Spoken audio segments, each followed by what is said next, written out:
Presented by धन music Hariharpur. समाचार कह जानू भगुआ के काहे गाड़ी दे तारू अलगुआ के।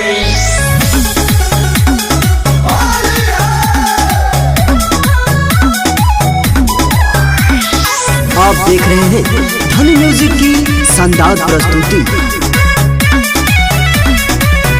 ससुरा में ऐसन कहा कोइले कि होली में सगरो छा गइले। तो ससुरा में ऐसन कहा कोइले कि होली में सगरो छा गइले। का कइले यूज की छापल बनी यूज पढ़ने हपे पर रे।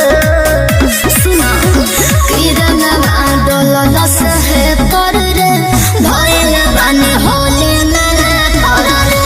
किरणवा डोलस है पर रे भइल बानी होली में रे पर रे। प्रेजेंटेड बाय धन म्यूजिक हरिहरपुर।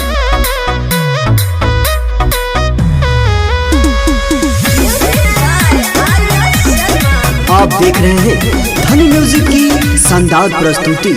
अरे फगुआ में शादी ते कोहिले अनेर में पर गइल बाड़े पिचकारी के फेर में। जय दो होली है सुनो होए जानू ये बात सच्चा बा ससुरा से नई होर अच्छा बा।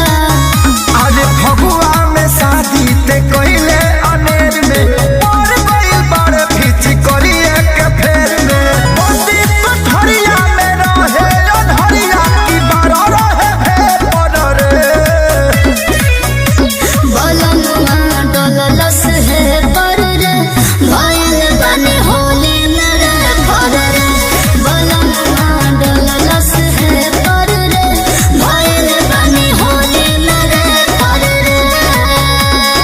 प्रेजेंटेड बाय धन म्यूजिक हरिहरपुर। आप देख रहे हैं धन म्यूजिक की शानदार प्रस्तुति।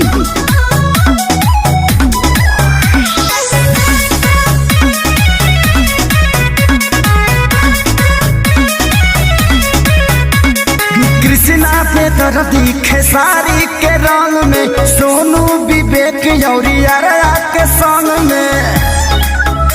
एहो चंदन बेयाहुत ना मनले मजबूरी के ना जनले।